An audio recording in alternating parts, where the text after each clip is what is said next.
नमस्कार दोस्तों, DC mobile solution में आपका बहुत बहुत स्वागत है। और आज की जो ये वीडियो है दोस्तों, ये एक बहुत ही इंपॉर्टेंट टॉपिक है और काफ़ी दिन से सोच रहा था मैं कि इसके ऊपर जो है वीडियो बनाऊं। और लोगों ने मुझसे पूछा भी कि कौन सा इंस्टीट्यूट सही है, क्या हमें ऑनलाइन करनी चाहिए, ऑफलाइन करनी चाहिए, ये जो सारे सवाल थे दोस्तों। और ये मैंने सोचा कि ये ज़्यादातर लोगों के हैं कि हम ऑनलाइन ट्रेनिंग करें या ऑफलाइन ट्रेनिंग करें। तो ये इसी के ऊपर मैंने दोस्तों ये वीडियो बनाई है और आपको इससे बहुत हेल्प मिलेगी। आपकी ये बहुत हेल्पफुल वीडियो होने वाली है। अगर आप किस ट्रेनिंग कहीं से लेना चाहते हैं या फिर आप ट्रेनिंग करना चाहते हैं तो ये वीडियो आप देख लीजिए और आपको इससे आइडिया मिल जाएगा कि आपके लिए क्या सही है। ठीक है, क्योंकि दोस्तों मैंने जो है ऑनलाइन ट्रेनिंग भी करवाई है और मुझे पता है कि क्या रिज़ल्ट रहता है और क्या एक्सपीरियंस रहता है। ठीक है, तो यहाँ पे मैं आपको वही एक्सपीरियंस शेयर करूँगा। और क्योंकि मेरे जो है दिल को ये सेटिस्फेक्शन नहीं मिला था, इस वजह से जो है मैंने जो ऑनलाइन कोर्स था वो बंद कर दिया। 3 बैच लगाए थे, उसके बाद जो है बंद कर दिया। ऐसा नहीं है कि हमारे पास स्टूडेंट नहीं थे, स्टूडेंट थे, लेकिन फिर भी हमने जो है बंद कर दिया क्योंकि दोस्तों मुझे दिल से जो है सेटिस्फेक्शन नहीं मिल पा रहा था।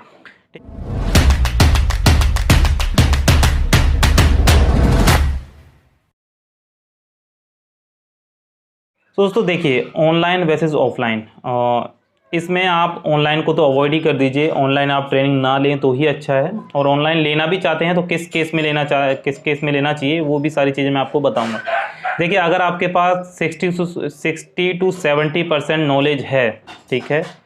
अब यहाँ पे भी आपका दो टर्म्स होते हैं। अगर आपको हार्डवेयर लेनी है या फिर आपको सॉफ्टवेयर क्लास ऑनलाइन लेनी है। अगर आपको दोनों ही लेनी है तो हार्डवेयर तो ऑनलाइन मत लो, ठीक है। अगर सॉफ्टवेयर की लेना चाहते हैं तो सॉफ्टवेयर को भी आपको 60 टू 70% नॉलेज होना चाहिए, तभी आप ऑनलाइन उसकी ट्रेनिंग लीजिए। ठीक है, क्योंकि मैंने ये देखा है कि जो ऑनलाइन क्लासेस में जो स्टूडेंट्स होते हैं, मेरे जैसा बंदा, उनको मैं बार बार पूछता था, हर 5 मिनट में पूछता था कि आपको समझ में आ रहा है, आपको समझ में आ रहा है। एक आध बार बंदे सवाल करते थे कि नहीं ये चीज़ें समझ में नहीं आई हैं, तो मैं बता देता था दोबारा।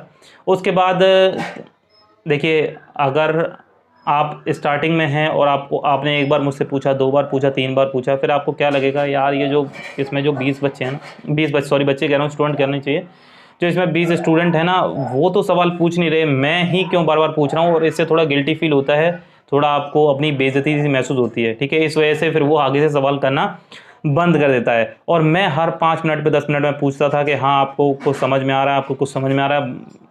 स्टूडेंट कहते थे ठीक है, हाँ सर हमें समझ में आ रहा है। लेकिन बाद में जब मैंने रिज़ल्ट देखा तो दोस्तों, कल का पढ़ाया आज भूल गए और आज का पढ़ाया वो है कल भूल जाते थे।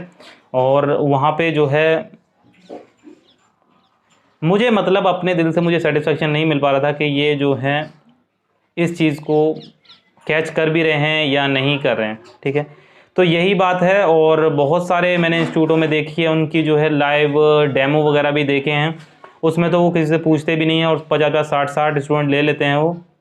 और वहाँ पे वो पूछते भी नहीं है कि आपको समझ में आ रहा है। अगर आपने हाथ खड़ा कर दिया तो आप पूछ सकते हैं, नहीं तो आपको कोई पूछने वहाँ पे ये नहीं पूछेगा कि हाँ आपको समझ में आ रहा है कि नहीं आ रहा है। तो यहाँ ये जो है, मुझे ऑनलाइन तो आपको अवॉइड ही कर देना चाहिए। अगर आपको 60 टू 70% सॉफ्टवेयर में नॉलेज है, आपको पता है कि मीडियाटेक क्या होता है, क्वालकॉम क्या होता है, ड्राइवर्स कौन कौन से पकड़ते हैं, ये प्रॉब्लम को हम किस तरीके से सॉल्व कर सकते हैं, कहीं कुछ जैसे मान लीजिए सैमसंग में कोई एरर आ रहा है तो उसको Z3X में कैसे एरर इसको सॉल्व कर सकते हैं। अगर आपसे कुछ छूट रहा है तो आप सॉफ्टवेयर की क्लासेस कर सकते हैं, नहीं तो अगर आप जीरो लेवल पे हैं तो मत करिए।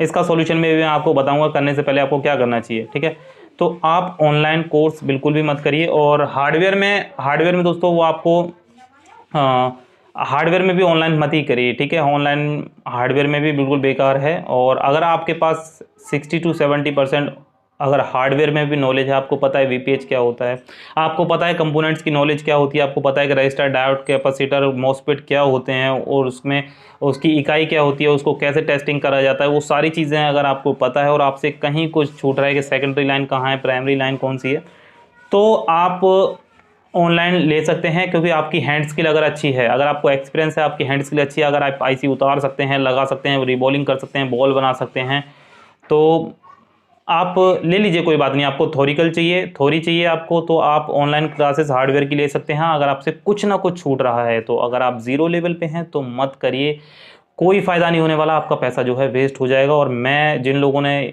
ऑनलाइन क्लासेस कहीं से भी की हैं तो आप कमेंट करके बता सकते हैं कि आपको कितना सेटिस्फेक्शन मिला, ठीक है। और आप ऑफलाइन कोर्स कर सकते हैं, और ऑफलाइन कोर्स में भी दोस्तों आपको बेसिक नॉलेज होनी चाहिए, ठीक है। ऐसा नहीं है आप जाके बिल्कुल फ्रेशर, नहीं मेरे दिमाग में आया कि मोबाइल रिपेयरिंग मुझे जाके सीखनी है और जाके आप क्लास में बैठ गए, तो एक महीने में आप नहीं सीख सकते, क्योंकि कोई भी फ्रेशर बंदा एक महीने में किसी भी फील्ड में मास्टर नहीं बन सकता, ठीक है।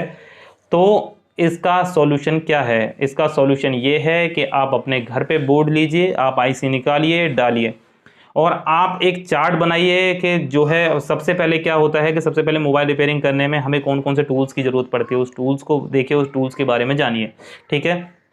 दूसरी बात, आप उसमें देखिए कि उसमें कंपोनेंट्स कौन कौन से लगे होते हैं, रजिस्टर होती हैं, कॉइल होती हैं, आईसीज कौन कौन सी होती हैं, आईसीज को कैसे पहचाना जाता है, ये तमाम वीडियोस आपको यूट्यूब पे है। लेकिन इसमें क्या होता है कि लोग फ्री में लेना नहीं चाहते हैं, ठीक है। फ्री में अगर कोई चीज़ मिलती है ना तो उसमें देखते हैं कि यार ये कुछ समझ में नहीं आ रहा है। जब वहाँ पे आप 10,000 20,000 रुपये देते हैं ना, तब आपको ठीक है समझ में आता है, और एक महीने तक आपको रट्टा लगवाने के बाद आपको समझ में आता है, फिर अगले महीने आपको फिर कुछ उसमें याद नहीं रहता, फिर आप उसी में लग जाते हैं कि मुझे आईसी कैसे निकालनी है, आईसी नहीं निकल रही, मुझसे बॉल नहीं बन रही है ना, तो ये चीज़ें रह जाती हैं।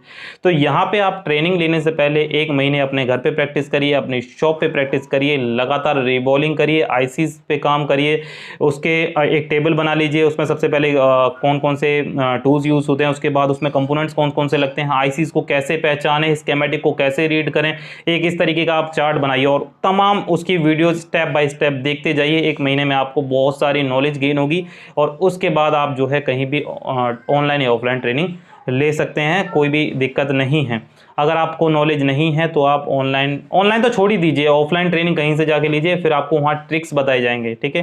टिप्स और ट्रिक्स होते हैं, हर एक बंदे के अलग अलग होते हैं, वो आपको जो है वहीं पे सिखाए जाएंगे, और आपकी हैंड स्किल ऐसे ही सुधर सकती है ऑफलाइन में। ऑनलाइन में आपकी हैंड स्किल नहीं सुधरेगी, क्योंकि बहुत सारे लोग हैं कह रहे हैं कि 2,000 में ट्रेनिंग, 3,000 में, 5,000 में ट्रेनिंग, और EMMC लेवल तक, हाई लेवल तक, एडवांस लेवल तक, 0 टू हीरो तक, और ये तमाम बातें होती हैं दोस्तों। लेकिन एक महीने में कोई भी 0 से लेके एडवांस लेवल तक नहीं जा सकता है, क्योंकि उसमें हैंड स्किल सुधारने के लिए काफ़ी समय लग जाता है, ठीक है। और आपको थ्योरिकल तो है, या थ्योरी तो आपको यूट्यूब पे भी तमाम मिल जाएगी, और आप वहाँ से जाके सीख सकते हैं। एक महीने ट्रेनिंग करिए। मैं बार बार कह रहा हूँ कि आपको नॉलेज होनी चाहिए 60 से 70%, तभी जाके आप ट्रेनिंग से कुछ ना कुछ वहाँ से सीख सकते हैं, ठीक है। आपको पता ही नहीं है कि रजिस्टर कैपेसिटर कॉइल क्या होती है, उसको कैसे चेक करते हैं। खैर ये इंस्टीट्यूटों में बताया जाता है, लेकिन आप इतनी जल्दी नहीं सीख सकते, ठीक है। ये आपको घर पे ही प्रैक्टिस करनी पड़ेगी, और यहाँ तमाम वीडियो दोस्तों यूट्यूब पे मौजूद हैं। आपको बस ये है कि आपको तरीका कैसे है। अब आपके पास कोई फ़ोन आया, आप क्या करेंगे कि उस शॉर्टकट को जाएंगे, हाँ कि इसका चार्जिंग सेक्शन, इसमें ये प्रॉब्लम है, तो आप सर्च मारेंगे फलाना ये चार्जिंग सेक्शन, ठीक है। आपको उससे पहले, उस वीडियो को देखने से पहले आपको ये भी नहीं पता होगा कि चार्जिंग आईसी कौन सी है। लेकिन आप ये जो पहले वाली नॉलेज ले लेंगे ना, कौन से कंपोनेंट्स लगे होते हैं, आईसीज को कैसे पहचाने, ये सब देख लेंगे, तो आपको उस वीडियो पे जाने की, शॉर्टकट देखने की ज़रूरत नहीं पड़ेगी। आपको सीधा स्कीमेटिक या फिर कैसे भी आप खुद ट्रेस करके उसको देख सकते हैं, ठीक है। आपको ये चीज़ें पहले नॉलेज होनी चाहिए, कंपोनेंट्स की नॉलेज होनी चाहिए, आईसीज की नॉलेज होनी चाहिए, कौन कौन सी कंपनी की EMMCs आती हैं, कौन कौन से CPUs कौन कौन सी कंपनी यूज़ करती हैं, वो सारी नॉलेज अगर आपको पहले होगी तो आप जो है कहीं से भी ऑनलाइन ट्रेनिंग ले सकते हैं। और दोस्तों यही था मेरा वीडियो बनाने का मकसद, क्योंकि मैंने जब ट्रेनिंग दी थी, मैं आपको देखिए मैं बिल्कुल साफ दिल का इंसान हूँ, और मुझे ये चाहिए भी कि सामने वाले को मैं बता सकूँ कि क्या उसका एक्सपीरियंस रहा है, ठीक है। तो यहाँ पे जब मैंने ऑनलाइन क्लासेस दी थी, तो मुझे लगता है कि उसमें से 20% जो बंदे हैं, क्योंकि उनको पहले से नॉलेज थी, उनको कहीं कुछ थोड़ी बहुत चीज़ें छूट रही थी, तो वो तो जो है सक्सेस हो गए, ठीक है। लेकिन जो फ्रेशर थे उनको दोस्तों समझ में नहीं आया। लेकिन मैं आज भी उनके लिए, जो मैं प्रोडक्ट बाहर मान लीजिए कहीं 2,000 रुपये का सेल करता हूँ, और उसमें अगर मेरी अर्निंग 200 रुपये की है, तो मैं उनको वहाँ पे कट करके वो सामान देता हूँ, क्योंकि मेरा मतलब मैं उससे सेटिस्फाई नहीं हो पाया कि उन बंदों के पैसे गए और वो जो है नहीं सीख पाए, ठीक है। मैं उनको हमेशा सस्ता सामान देता हूँ, ताकि उनके जो है, क्योंकि मैं अगर डायरेक्ट उनको 2,500 रुपये वापस कर दूंगा तो ये थोड़ा ठीक नहीं लगेगा, ठीक है। और इसलिए मैं उनको थोड़ा सस्ता सामान दे देता हूँ, और मेरे दिल को भी थोड़ी तसल्ली मिल जाती है कि नहीं यार सही है, चलो ये हमसे जुड़े हुए हैं, इसको थोड़ा बहुत तो फ़ायदा यहाँ पे हो ही रहा है। तो यहाँ पे फाइनल बात यह है कि आप घर पे अपना एक्सपीरियंस करिए, यूट्यूब पे तमाम चीज़ें अवेलेबल हैं, आपको बस ढूंढने की ज़रूरत है। आप बस उसको स्टेप बाय स्टेप देखिए। 1-2 महीने अगर आप घर पे प्रैक्टिस करेंगे, आईसीस को निकालिए, आईसीस की रीबॉलिंग करिए। अगर आप उतना पैसा ट्रेनिंग में लगा रहे हैं ना, इतना पैसा अगर आप सामान मंगा लेंगे उसका, उसके टूल्स वगैरह मंगा लेंगे, तो आपको बहुत बेनिफिट हो जाएगा और आपकी हैंड स्किल भी बहुत काफ़ी सुधर जाएगी। क्योंकि अगर आप ट्रेनिंग इंस्टीट्यूट वगैरह जाते हैं ना, तो वहाँ पर भी आपसे बोर्ड खरीदवाए जाते हैं, आपके जो स्टेंसिल्स वगैरह हैं वो भी आपसे खरीदवाई जाती हैं, ठीक है। वहाँ वो यूज़ करने को नहीं देते, वो यूज़ करने को बस चिमटी पेचकस और आपकी एसएमडी वगैरह ये देते हैं यूज़ करने को।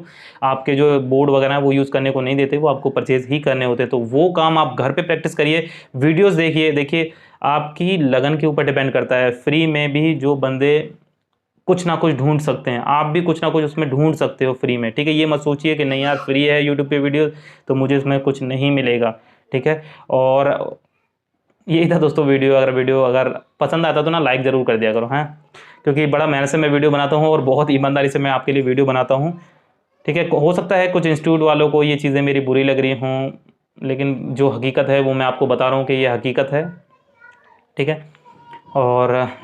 और इससे ना जो इंस्टीट्यूट वाले हैं उनको भी फ़ायदा होगा, ताकि बच्चे थोड़ा सीख वीख के आएंगे ना, जो बच्चे फिर कह रहा हूँ यार, स्टूडेंट थोड़ा सीख वीख के आएंगे ना, तो फिर उनको थोड़ी आसानी रहेगी समझाने में, है ना। वो भी थोड़ा बोर हो जाते हैं फिर बाद में वो उनको फिर इग्नोर करने लगते हैं, ठीक है। तो इससे उनको ही फ़ायदा होगा। तो भैया वीडियो को डिसलाइक करने से पहले ये सोच लेना कि मैं आपके हित में ही बात कर रहा हूँ, ठीक है।